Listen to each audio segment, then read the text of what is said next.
ഇതാ പുണ്യങ്ങളുടെ പൂക്കാലമായ പരിശുദ്ധമായ റമദാൻ വരവായി. എല്ലാ വീടുകളിലും ഒഴിച്ചുകൂടാൻ പറ്റാത്തൊരു ഫലമായി ഈത്തപ്പഴം മാറുകയാണ്. റമദാനിൽ മാത്രമാണോ ഈത്തപ്പഴം കഴിക്കാൻ അനിവാര്യമായത്? അങ്ങനെയല്ല. ഏത് സമയത്തായിരിക്കും ഈത്തപ്പഴം ഏറ്റവും ഉത്തമമായ ഫലമാകുന്നത്?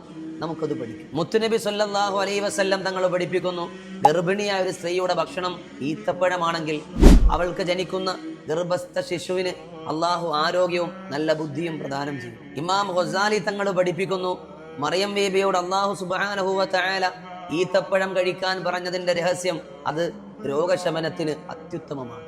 പ്രസവിച്ച് കിടക്കുന്ന പെൺകുട്ടികളുടെ ശരീരത്തിന്റെ ആ പ്രയാസങ്ങൾക്ക് അത് വലിയ മരുന്നാണ്.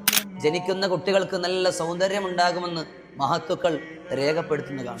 എത്ര മഹത്വങ്ങളാണ് ഈത്തപ്പഴം എന്ന ഫലത്തിനുള്ളത്. എല്ലാ ഗർഭിണികളായ സ്ത്രീകളും നിങ്ങളുടെ നിത്യജീവിതത്തിൽ ഈത്തപ്പഴത്തെ പതിവാക്കുക.